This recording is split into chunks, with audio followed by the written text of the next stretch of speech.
was talking to a guy. He went with a different solar company a few years back. And I was like, oh, how's your solar been? He's like, well, they installed it upside down. And I was like, dude, if that's number one, what they did wrong, how did they wire it in? Or is your place going to catch on fire? Having good partners in your business and folks that are really experts in their field is so important for that exact reason. We do pride ourselves on our expertise, the materials we use, why we use it, and then always staying up to date. William really knows his stuff. Inflation's real. It's happening all around us. My power bills get up to like $1,200 in the summer. And it's gotten worse. I mean, it used to be $700 3 years ago. Welcome to the 25th episode of the Solar Power Hour. It's hard to believe we're already on episode 25. Been going for about a year and a half. We have a very special guest here, Jessica Linder Gallo from the Peoria Chamber of Commerce. Yeah. So tell us what a Chamber of Commerce is, Jessica, and a little bit about yourself. Of course. Well, thanks for having me. First of all, I'm excited to sit down with you. So we'll start with what is a chamber. I always joke that when I started in this world, all I knew was the window clings. You know, you see them everywhere you go. I remember seeing them in my hometown. Right. But I think a lot of people know the name and don't necessarily know what it does. So full empathy for that, no shame. But our Chamber of Commerce is really meant to be the voice and resource for business in the greater Peoria area. And that means several different things. In our industry, we joke that if you know one chamber, you probably know one chamber because they're really meant to fit their area, right? So what we do in Peoria is going to be different than what they're doing in Phoenix, Arizona, the New York City. It's all going to look different. The business communities look different. So for us here in Peoria, we really focus on resources that go direct to business, advocacy, and then we have a foundation arm of our chamber where we're able to do some more community level work that benefits the business community. And we're focused on talent retention and community development or placemaking right now. So those are really probably our four big pillars that we work on. And I can talk more about them as we go. Absolutely. So as far as me, I am originally from Morton and had spent about 15 years working elsewhere in other parts of the state. I actually started my career in this field abroad in Panama. I did a brief stint there working in tourism development and had come home after that experience. And so the first chamber I started working for because we also ran the Visitors Bureau. We did tourism. And so that had been my background and my passion. And in the process, I really fell in love with chambers. And I think it was kind of serendipity. My family is all entrepreneurs. That's what I've grown up around. Some bigger businesses here in the region that my grandpa founded. My dad, my grandma both have businesses, my aunt. So as I found chamber work, I went, oh, hey, I actually really like this. And I think there's a lot of power to what local businesses can do in an economy. And it's just been so much fun to get to explore that and support folks like you who are pounding the pavement and doing good work. Yeah, we were talking a little bit before we started the podcast about just the different tax ramifications for the foundation and the 501c4. Yeah, which is the real nerdy stuff. Yeah, which is really interesting and it makes sense. But you were talking about the big pillars, and those are massive pillars, honestly. I mean, that's the fundamentals of a community. We've been a part of the chamber for 6 years now, and it's been a pleasure. And one of my favorite things is just meeting all the other business owners and their networking capabilities there. Absolutely. But you guys do a lot more than that. Like you have the big table still going on, correct? Yep. We've been part of that regional effort, which is really a regional planning effort alongside of our other chambers of commerce and economic development organizations.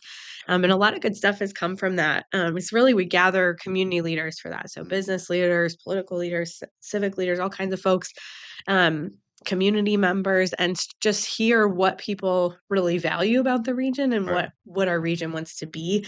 And that helps us inform the work that we're doing day to day, what kind of business attraction we focus on, how we approach neighborhood development, things like that. So I love that Big Table takes it from the community first. Absolutely. Yeah, it's a wonderful event. And we're lucky enough to be a part of a lot of different chambers because we work in a lot of different areas. And it is fun to see the uniqueness to each one of them, and some are smaller than others, and some are more active than others. But the Peoria Chamber is definitely the tried and true, and always has something going on. Thanks. And you guys are in a new building now, right? You're not in the same old building. No, we're in Distillery Labs. So for anybody not familiar with that, it's really a entrepreneurship incubator and entrepreneurship hub. And so there's co-working space in there. There's lab space, so folks can have memberships and they can come in and like use the photography studio or use the commercial kitchen or the 3D printers or That's so laser awesome. cutter. It's so cool. There's so much stuff in there. So it's a really fun atmosphere for us to be Hmm. around because we're just surrounded by folks Your customer making stuff. base. Yeah, right. Like people, entrepreneurs getting after it. So Yeah, that's awesome. So tell us a little bit more about what's coming up this year. What's the yeah. chamber got going on? Yeah. So I want to talk a little bit about some of the business resources we have. You mentioned networking, which Mhm. is so important. And I really like to talk about network building because I think networking gets a bad rep sometimes. Sales is sales. Right, right. But it really is about who's in that network for Hmm. you and who you know and who you can have those relationships with and call later, right? More Hmm. than just like who I bumped into Oh, once. absolutely. Yeah. And so we've kind of shifted how we're approaching networking at the chamber to more what we really think will be and are already seeing to be more Mm, impactful experiences. So that's awesome. one of the programs we launched this year is called Business Growth Breakfast. Hmm. And so we're doing 5 of them this year. And the format is really you come in, Hmm. you get assigned a random table. So you're Hmm. not going to sit with the 4 people There you you walked go. in with, right? Or the person you registered with. Force networking. It There you go. forced networking a little bit, but it puts you on level playing field, Hmm. right? So you're with 6 other people who also don't know the people at your table. And it's a nice way to have conversation around whatever the topic is that day, get to know those business owners and professionals. And then there's a speaker and a professional development type program that's Okay. focused on the growth of your business. Is that taking place of the breakfast before the before hours? Yeah, yeah. Okay. So it's taking place of the business before hours, Hmm. and then business after hours, which I think is a term people probably know Hmm. almost better than chamber. I think every community has something like business after hours. Right. But we're switching to a few bigger networking events where we hope that we can help people curate more connections because business before and after hours, we love it, but the environment ends up being one where you kind of grab to the people you know Right. and the same like 5 or 10 people are talking every time and it can be kind of hard to break into. Hmm. So we wanted to create an environment where people really can meet and build those connections. So I'm excited. We've got a few different concepts for networking we're going to do this year. The first one will be net walking, Okay. which Getting people active I'll and credit to networking. Susie Watkins for that There we term. go. um, yeah, so as we get into in like May, late spring here, it'll be a walk down the riverfront, and you'll like swap partners every so many Huh. blocks or whatever There you go. along the riverfront to be able to talk and get to know people and just kind of get out of the office. That's really cool. We're going to do speed networking over the summer. Okay. And then in the holiday months, we're going to do a big holiday soiree. So a Okay. chance to just kind of celebrate the year. I Um, love the philosophy behind that. I mean, funny enough, when I have all these guys knocking doors, and they'll be really, really good at that, and they're getting rejected all the time. They're going through, hell and high water just to have a conversation with someone, and then they'll get really good at that. But then I'll put them in the Chamber of Commerce event or a networking event, and they're like, Peeled to the yeah, wolves. they can't figure it out. I'm like, It can be scary. I mean, I feel knocking doors should be scarier. yeah, I think I'd have a harder time with that. That's fair. But I love that because I mean it is something that I have to like constantly shoo them away from our table. Like we have Yeah. a table at a Right. You know me. fundraiser. Go. I'm like, if you guys don't go meet somebody else, I'm like, I see you all the time. Get away from me. It's like go talk to people. I get it. I get But yeah, so I love that it. you're doing my job for me. So any other business owner would probably appreciative if they're having reps come in. So that's Yes, awesome. yes. Yeah, we had one company at the first business growth breakfast who had 5 people there, and, they all came in ready to claim their table, and we sent them across the room, and you could tell they were like, "Oh, man," at first, but they did great. It was wonderful to Absolutely. watch. And there's so many amazing people. I mean, that's honestly the thing I love most about Peoria is the people here Yeah, and the yeah, entrepreneurship and the community driven aspect and the philanthropy. And it's just a good, solid group of people, yeah. There's so much regardless of what the passion state for wants to do. Peoria. Yeah, yeah. I find that, like, the people that we get to work with just love this region, Hmm. and, like, folks like you, Ben Wilson, I know who's Hmm. been on the podcast, just like being able to hear the work you guys are doing and how much you care keeps me fueled. That's for sure. That's great. As long as we're doing something right. Yeah, Yeah, but yeah. Ben's super good guy. I mean, it's honestly, I look up to him in a lot of ways. And Yeah, he's just been killing it. I love how Yeah. adaptive he's been, just Yeah. advancing the services to a wide net and doing it respectfully and with Uh-huh. integrity. That says a lot about him. Yeah. Yeah. I talk about a serial entrepreneur, a small Hmm. business owner too. He just has that muscle. He does. It's really awesome. Just doesn't stop. No, no.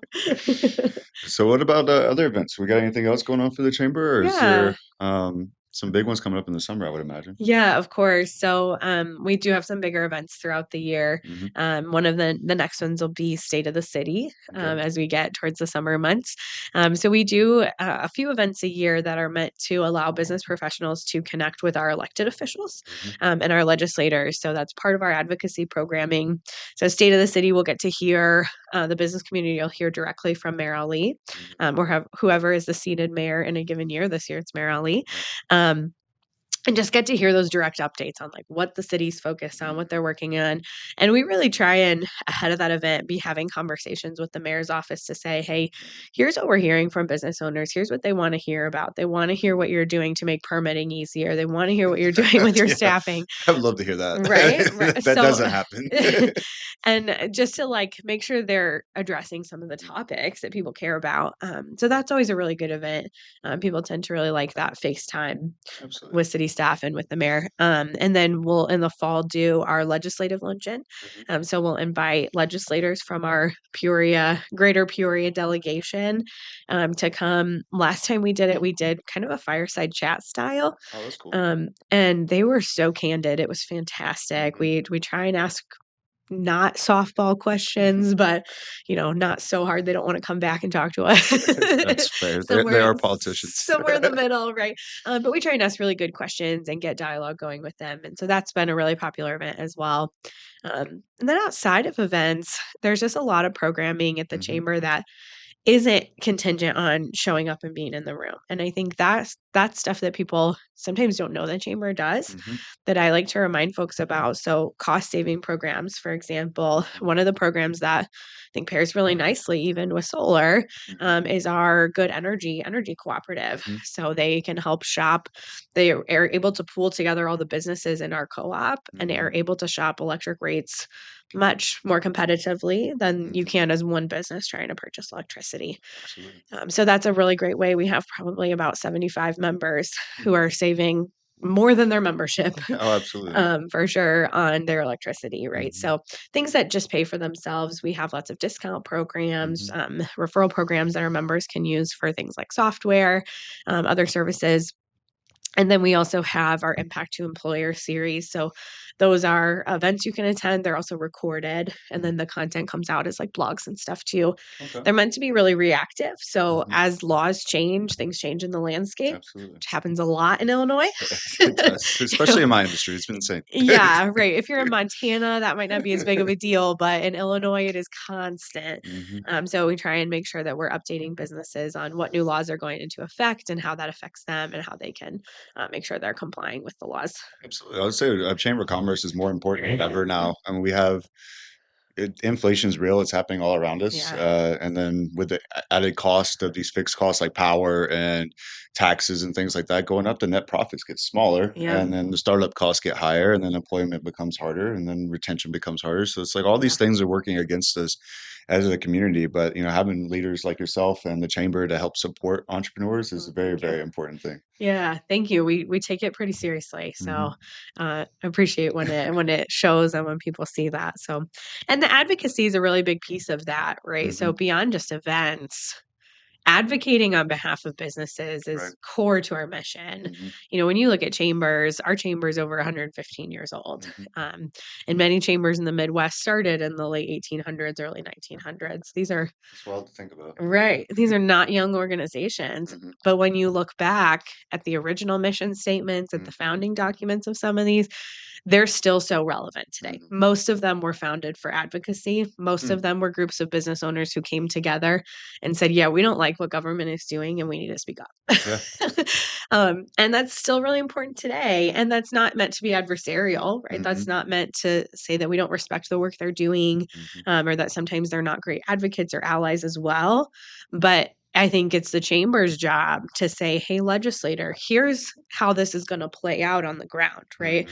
So there's unintended consequences to these things, and they're Absolutely. not in your business every day Mhm. to know what some of these things are doing. And so that's our job to make sure that we're connecting those individuals Mhm. with the legislators, that we're informing legislators pretty routinely, Mhm. and that we can be that voice and that amplifier for the business community. I love that. But yeah, I think it's very true that the politicians do lose sight of some things, whether it be party related and not looking on the other side of the aisle, or just not even something they've ever had to do, like manufacturing, retail sales, like all these different Right. levels of commerce are completely different. Totally. And so if they're used to the industrial space, they're not looking over here at the retail space and like, Yeah. oh, let's just jump up taxes on the retail sales and Yeah, not right. thinking about how that's going to affect them. And it is a challenge. It's I hate that I know so much about politics and that I know all the and I don't hate that I don't I know all the the local politicians and some of the state ones, but it's been annoying. Yeah, I'd rather just yeah, be able to do business and worry about the core relationships. But I've had to right, do a lot of advocacy. I've had to do a lot of yeah. uh, Educating, I'm sure. educating, and then also just helping them get elected, helping someone get elected Mhm. through donations because I Yep. agree and align with their ideology more than some of the ones that were there. So Yeah, yeah. I don't know why I'm a 29-year-old playing that game, but I am. Yeah, well, we recently started this year, our own pack through the chamber, the Business Advocacy Coalition for Central Illinois, Mm, um, and the purpose being what you're just mhm, saying, right? Like, we need to have business-minded folks in the mhm. legislature who, I mean, first of all, can approach governing with Right. that business mind because they're that perspective is needed as Mhm, well when you're managing a state budget and mhm. state departments and all of that kind of thing. But also so they understand that boots on the ground piece before, Mhm. because I would pretty confidently say, I would bet 98% of the legislature has never worked in solar, right? Absolutely, yeah. So when they're sitting there legislating on solar, and many of them will say this, they'll say, look, this is why we need our constituents to talk to us. Mhm. We don't know, right? They're being tasked with legislating on an array of things that are Absolutely. not their wheelhouse. So they, many of them recognize that and are good about seeking that opinion. But having business friendly candidates is really important. So it's our hope to be able to help grow some of those through our pack. I got some choice words for some of the politicians on one side of the fence from what happened last year, but there's just a lot of ignorance that surrounds our industry, and then even trying to convey that to educated politicians. Yeah. We got together. There's now a solar pack, which is a Okay. new for this year, because in the past we never had to go and lobby and do all the Yeah. stuff that Cole has done and all the cleanup and PR stuff. It's been oh, solar's Absolutely. okay, but this year's there's a new solar pack. But beyond that, yeah, it's just a shame because ourselves, we've given millions to the community as far as donations to charity. We've Yeah. employed hundreds of people over the years, paid a ton in taxes, and Hmm. we're a drop in the bucket for all the other solar companies. Like how Yeah. much employment, how much gainful employment, how much have people say that then they can then spend into the economy, right? Like Yeah. there's just so many benefits from solar.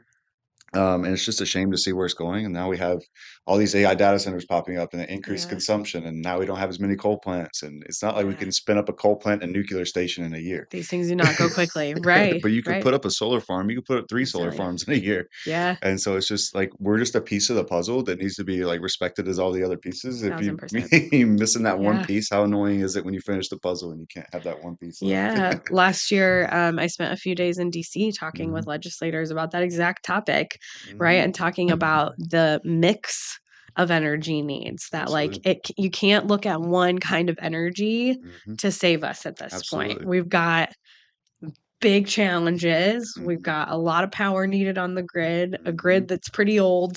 It doesn't matter how It's, you look at it. yeah. Like you gotta have the mix. And you're Mhm, right. Like solar, a lot of the different clean energies, wind, those mhm, can go up in months, mhm, year, they can go fast, right? But mhm. you need 10 years to put up a nuclear I plant, know, right? yeah. So you gotta have them all. We need to be Mhm. focusing on all these different kinds of energy. But yeah, so those were some interesting conversations last year. Yeah, I know. I mean, it's also when we're trying to do these micro nuclear stations or smaller coal plants, there's just something about that happens when you go to the free market and let just random people set up these kind of things that end up like in North Carolina, where I'm from, the coal ash fields.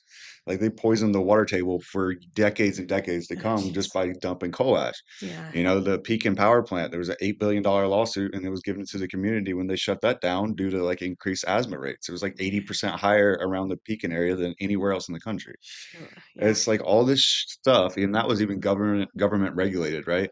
But when you start letting these privatized companies go out and just throw up a micronuclear station or Yeah. set up some kind of energy source, and it's not governed by the federal government, it can get even dicier than that. Yeah. And Yeah. so we just want to make sure that we're protected as a community, our water tables, everything else Yeah. is clean, and it's also reliable, right? We need Absolutely. power. If we start having these brownouts, like some areas of Illinois here in Peoria, and the hospitals start to go down or anything Yeah. like that, it's going to be dangerous for Yeah, everybody. absolutely. Mhm. One of the kind of cool things that our energy cooperative does is there's a program that larger users can opt into Mhm. where they'll say, hey, call me when the power grid is Hmm. low. Stressing, yeah. Yes, and we'll shut down Mm, parts of our operation, or we'll voluntarily opt to mhm. do the brownout on ourselves, and they get a really nice refund That's good. on that, right? So there's some of our largest businesses in this community have said, "Yep, we'll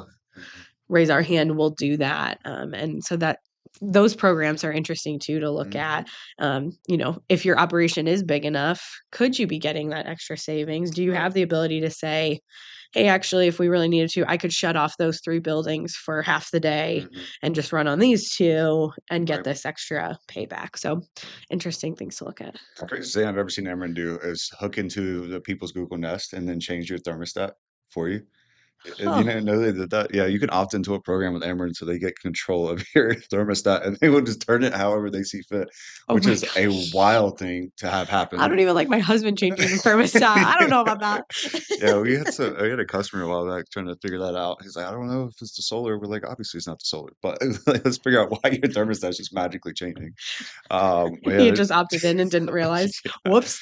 yeah, and even with solar, like on the commercial side, what we do is typically now with net metering going, we're not trying to do like 100% offset per se. Uh-huh. We'll do like 80%, and it really just cuts those, like imagine your bar graph of your bill, and that solar just kind of cuts the major part of it off. So it also Nice. decreases your demand charges, decreases the amount of power you need to consume from the grid. Yeah. Everybody kind of wins, and you're not having to worry about like storing that energy or when you're going to be using it or whatnot. So we just try to size the systems like that. But people Yeah, on the interesting. commercial level, it's because we still have that tax credit, are getting 90% back in like 7 years with the Wow. state level incentive depreciation tax credit and the Ameren rebates. We still get 90%. You're off and running. Yeah. Yeah. Yeah, that's awesome. And there's a couple other grants and things like that, not as many as there used to be, but I mean, we're still able to get some business owners 100% of their system back and covered, which is Yeah. phenomenal. It's awesome that you guys have that expertise, right? Like Hmm. having good partners in your business and folks that are really experts in their field is so Hmm. important for that exact reason. And like to be able to network with folks through the chamber and figure out, hey, actually, William really knows his stuff. I I'm hope so at this curious, point. right? Like I'm curious about solar. He's who I'm Mhm. gonna call. Like, Absolutely. and that's some of the beauty of those Mhm. connections that you can build. Yeah, I was talking to a guy who won't be named, but if you're listening, you know who you are. He went with a different solar company a few years back, and I asked him. I met up with him recently. I was like, "Oh, how's your solar been?" He's like, "Well, they installed it upside down." I was like, "How do you mean?" And like, you ever look at a solar panel? They No. look completely different on the sides, and one looks like it should be facing towards the sun. The other one looks like there's electronics behind it that should be Uh-huh. plugged in. But yeah, they installed the entire his commercial system upside down, and then had to go out and fix it. And I was like, "Dude, if that's number one, what they did wrong, how did they wire it in? Or is your place going to catch on fire? Like, there's all these things that can Oh my go in, gosh. but it comes down to being cheap. He wanted a better price, and he got that better price. But And he paid for it in the long run. yeah, Yeah, for sure. and so yeah, I mean, we do pride ourselves on our expertise, the materials we use, why we use it, and then always staying like up to date. The amount of calls I have to do with different solar organizations, political organizations, all this throughout the week, month, year, it's just annoying. But I need to stay up to date because, like Yeah, you said, yeah, it changes so fast. 100%. Yeah, absolutely. So how many members are you guys up to now? So we have just around 900 members in our That's a lot. chamber. Yeah, so considered a regional chamber, Mhm. really kind of a mid-sized chamber on the national scale, Okay. a larger chamber for the state of Illinois. Mhm. And so what I love is the mix of businesses Mhm. in that we have everybody from like solarpreneurs, Mhm. like tinkering in their garage or in Mhm. distillery labs, to small businesses, Mhm. folks that are your size, all different industries. We've got hospitals, we've got uh, retail, education, Right. energy, all different kinds, and then all the way up to like Caterpillar and Komatsu and Mhm. some of our largest employers and Fortune Absolutely. 500 companies. I'm curious. So since Caterpillar pulled out like 5, 6 years ago, started pulling out more, right? Has there been an increase in small businesses that have joined the chamber? Has the chamber grown? I would say there wasn't a huge effect on the chamber from the Hmm. changes at Caterpillar, and really what we've seen is they still have 15,000 employees in our Hmm. downtown, right? Right. So part of the narrative there, Hmm. part of it has been us kind of helping them say, well, they're still here. Hmm. And in the downtown, that still has a nice effect because they came back to work in person Right. last summer, Hmm. and the difference was Hmm. huge because you Absolutely. got those thousands of employees back to Hmm. needing lunch every day, back to grabbing coffee on their way into work. And so that Hmm. we've seen help with some of the small businesses, Absolutely. particularly around their offices, Hmm. but not necessarily a big change in like what our membership looked like from that. Gotcha. Yeah, like, I just noticed like even because I used to be in homes all day, every day, right? So I picked up on the vibe of Peoria quickly 7 years Yeah. ago. Yeah. It's a And good way to do and so it. now I feel like the conversations are a lot different. Like people are happier to be here. They're not so worried about like this big organization, all the bad news and press, but it Yeah. also seems like it made way for young entrepreneurs to stand up and try to do something. Yeah. How we have distillery labs now, and where you can go and create and be Yeah. your own. You're not just a factory worker anymore. Yeah. Yeah. So I think that's been really cool to see, and how it's changed the whole vibe of Peoria. Yeah. And I think it needed a, a facelift, so to speak. One, the greater Peoria region in general has always been a pretty entrepreneurial place, Hmm. which I think is really cool to look at. Some of the biggest companies we have now started in Peoria. That's awesome. There's not a lot of places that can say that, Hmm. right? Like RLI Hmm. is Fortune, I think they're Fortune 500. I mean, Hmm. they're huge. Right. Started here in Peoria, Hmm. was a mom and pop shop, right? So you look at this history, even back to distilling and Right. where some of Peoria's, wealth at the time came from and Hmm. some of that infrastructure. There are people that were starting out of distillery labs or who had Absolutely. an idea. And the other cool thing that I think happened when CAT kind of shifted its approach and Hmm. moved to their headquarters was that it led way for another local employer to really step up Hmm. and kind of fill that void, so to speak, and that OSF Oh, said, absolutely. okay, no problem. We'll move our headquarters Hmm. downtown and renovated that humongous building. Right. They've got a block of downtown down there. So, Hmm. I think it scares people initially when things Right. change, but I do think in many ways Peoria has kept on its feet Oh, absolutely. Yeah. and figured out how to adapt and say, okay, let's not rely on one Hmm. industry or one company, but let's make sure that we are giving love to those companies who are employing so Absolutely. many people.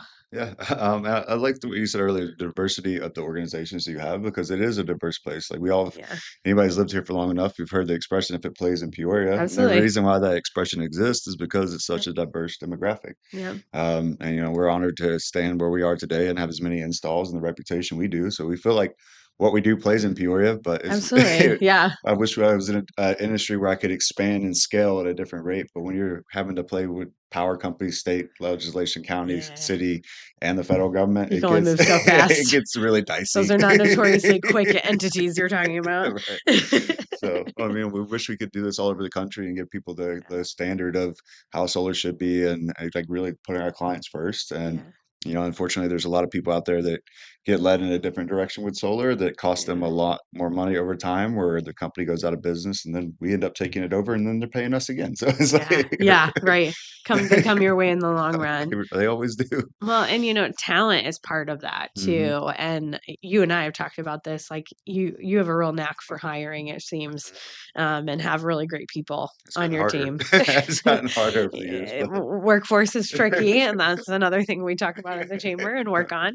And right now I'm chair of the Regional Workforce Alliance, co-chair along with our Nutria Shaw at ICC, and yes, making sure those pipelines are full and people are Mhm. actually ready to step into the workforce is a challenge, but it's one Peoria has been pretty diligent about. Absolutely. So we'll keep buckling down on it. But the talent piece has been really interesting because I've said many times that the the who wins and loses on a community level across the country at this point. It's really a war on talent. Right. It's about people. And the state of Illinois, we all know, has lost people, right? It's can't ignore that fact. Peoria has lost population as well, although not nearly as much as some other areas. But it makes it really critical that we are both trying to attract people in and trying to keep the ones we have. And here in the region for the last few years, there's been a real big push on talent attraction, which is really important too, right? We want to be showing people, here's what it's like to live in Peoria. Here's the cost of living you could have.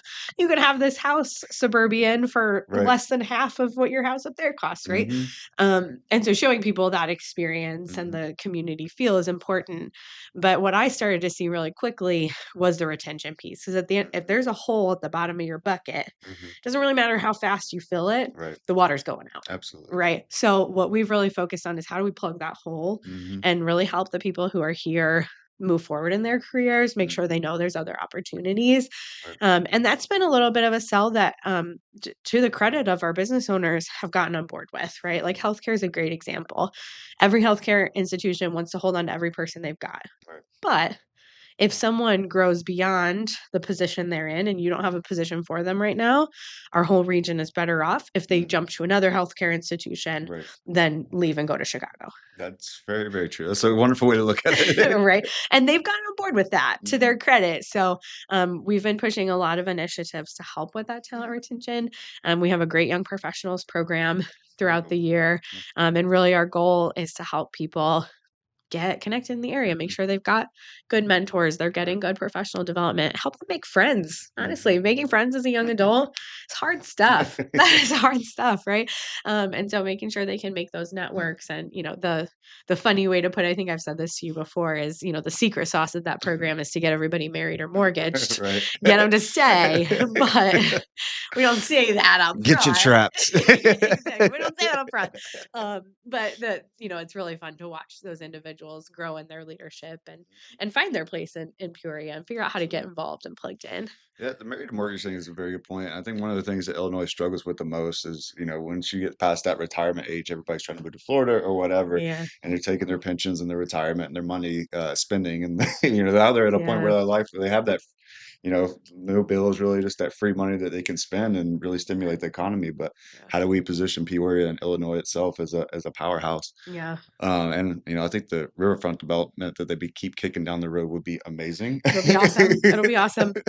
Like, can we please get that done? Because I would love to, you know, living at the Twin Towers in downtown and looking out over that. Like, I would love to see that developed into a nice, very community-driven place. And is that where you're living right now? yeah, I don't know why I bought a house or a place where I can't put solar on top of it. It was one of the dumbest decisions of my life. But yeah, my power bills get up to like $1,200 in the summer, and it's gotten worse. I mean, it used to be $700 3 years ago. Same power rate increases that everybody else experiences. I experience. Yeah, you're feeling it just as much. Oof, ouch. Yeah, not fun. Well, what's interesting, so when you say you're living in the Twin Towers, I kind of piqued my interest because you're living right in the heart of what some of the most ripe placemaking and development is for our community. And that's been another initiative that we've really tried to push forward through our foundation. We work with a group called the Greater Peoria Leadership Council, and we work in close partnership with our economic development group, our Discover Peoria, our Convention and Visitors Bureau, and others. Discover Peoria is also a fascinating entity. I learned a lot more about them over Christmas and got to talk to DJ because I've known about it. And when I look up events, I can see Discover Peoria, but the depth of what they do and the bringing people here to actually sit down at these conferences and position them. I was like, man, that's amazing. JD is awesome. He's someone you should have on the podcast. Oh, absolutely. Yeah, I don't know why I haven't thought about that sooner. You got to bring him on. Yeah, you're welcome. There's something called the life cycle of tourism. And I learned this when I was working in tourism, and something JD and I have both shown to some others too, because basically if you can imagine, it's a circle of arrows. And the idea is that regardless of where you start, you can start anywhere on this circle. But if you've got a place where people want to work, you've got a place where people want to live. If you've got a place where people want to live, you've got a place where people want to play, be entertained, right? And if you've got a place with cool entertainment, with good workforce, you've got a place where business wants to be. So you pick your start, doesn't really matter, but it all feeds itself.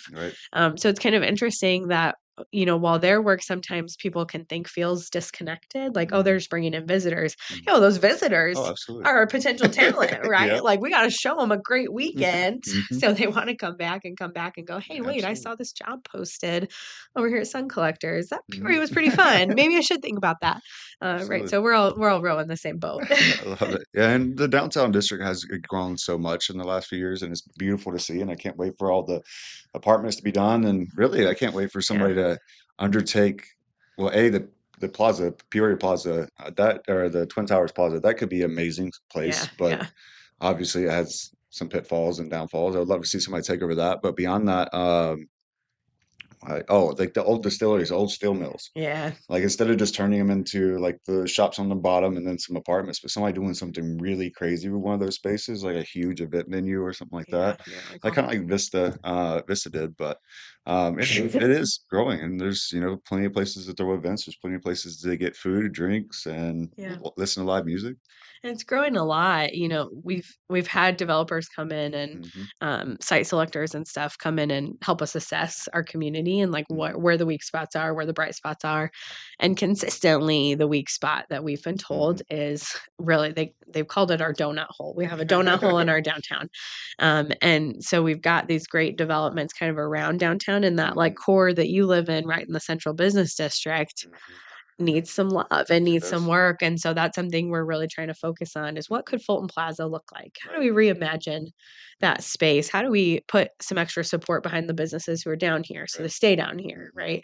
What kinds of attraction could we do to bring some more amenities Hmm. downtown, help build up that space? So ultimately, when you have a thriving downtown, it feeds the whole region. It Absolutely. really does. If you think about your favorite places around the country, whether you choose to do stuff in the downtown, whether Hmm. people live there or not, you think about that as Hmm. part of that community, right? You think, "Oh, yeah, going to downtown Madison was so much fun. Madison's Right. awesome."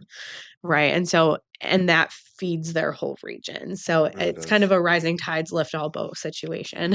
It's always sad to see like all the people that leave the civic center and then just disperse. Just Right? Yeah, disperse. it's like they're not Yes. down there. There's nowhere for them to do. And then you talk to somebody who's been here for 15 to 20 years, and they're always talking about, oh, well, it used to be awesome. There used to be this thing and that thing, and everybody Yeah. like we were kids, and our parents would just let us walk around and all this other Yeah. stuff. And it's like I want to see Peoria get back there as fast as we Totally. possibly can. Yeah, because I don't blame those visitors, right? You walk Hmm. out of the Civic Center and you mostly see, like, concrete You walls, do.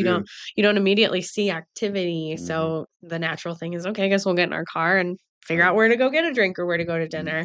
Hmm. So that's where the placemaking and, like, the infrastructure Right. really matters, like, you can't skip that step. There's gotta be good lighting, it's gotta be pretty, Hmm. and that'll start to draw people out a little further and go, "Oh, maybe I will walk this block."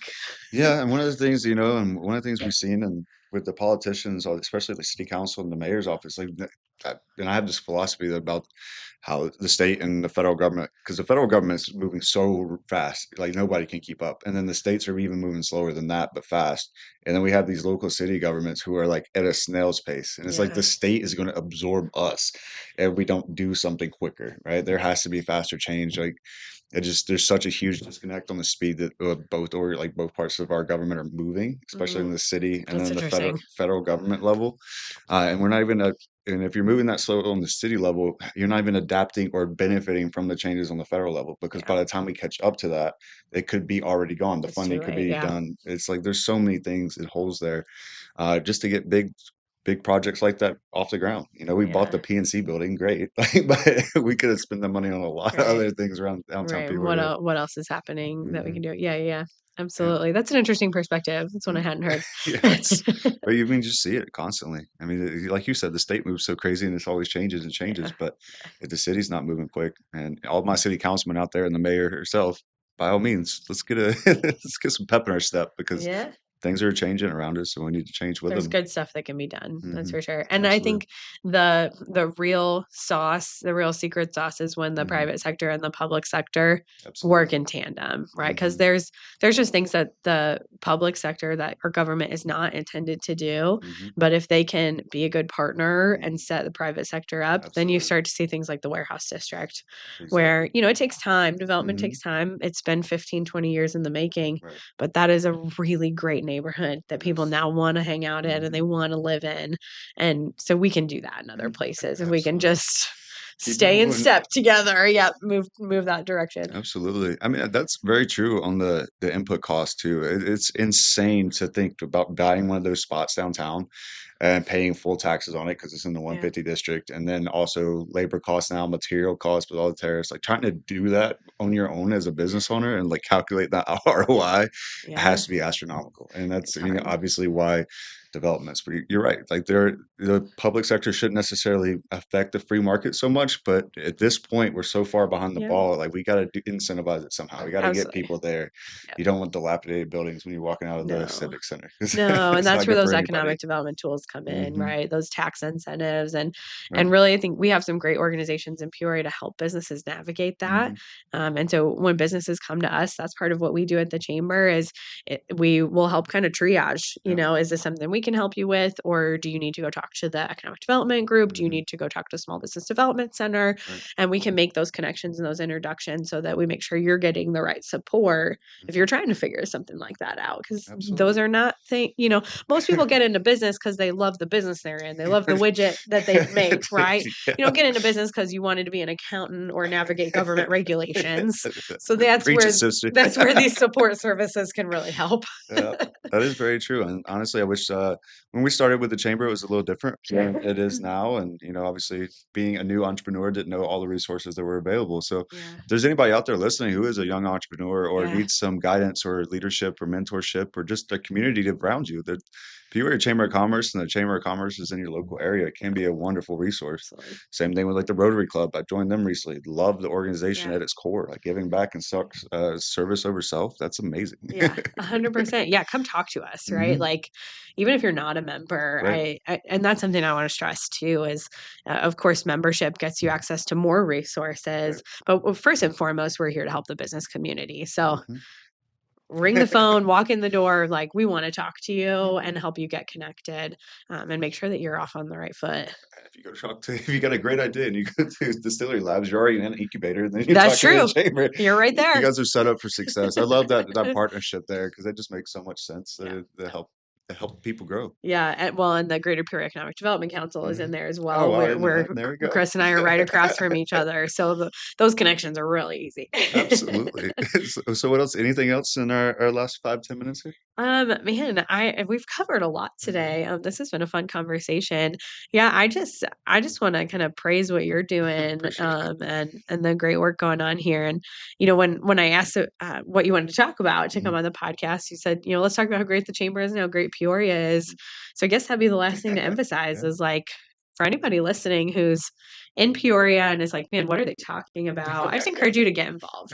Absolutely. Right, like, there's so many community calendars, like, pull up Discover Peoria's website, Absolutely. and see what's going on because there's stuff going on constantly. There is. So much cool arts and culture. That's been Mhm. some of my favorite parts about Yeah. moving back, honestly. I've lived in some other mid-sized communities where they just didn't have that. Right. All the restaurants were chains, there wasn't a Mhm. lot of, like, theater and things like that. Right. You can go see a show like 5 nights a week in Absolutely. Peoria parts of the year, Mhm. We've got, like, Broadway stuff at the Civic Center, we've Mhm. got local productions, we've got music, we've got, like, live music in the bar. There's all kinds of art galleries, like, Absolutely. DIY places.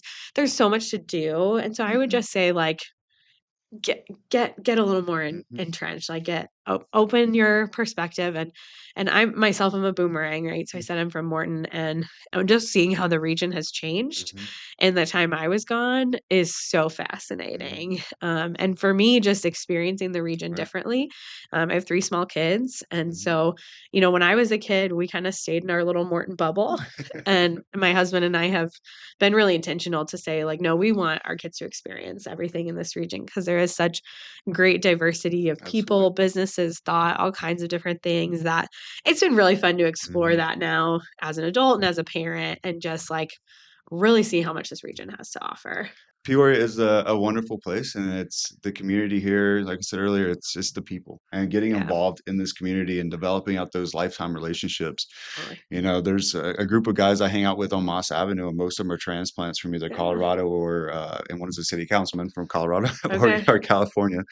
But yeah, they just absolutely love the community here. It's completely Mhm. different. I've talked to my buddy who's from LA, and he just loves it so much because you get so involved and you actually can develop out Yeah. relationships, and it's not so materialistic and egotistical out here. Like people really do want to serve and take care of each other, and it is a wonderful community to be a part of. Yeah, you get like big city amenities with a Hmm. small town feel, You really do. and that is rare. That is hard to find. That's right. So get in while the getting's good before Yeah, yeah. everything gets Before we're too popular. exactly. There's no space left.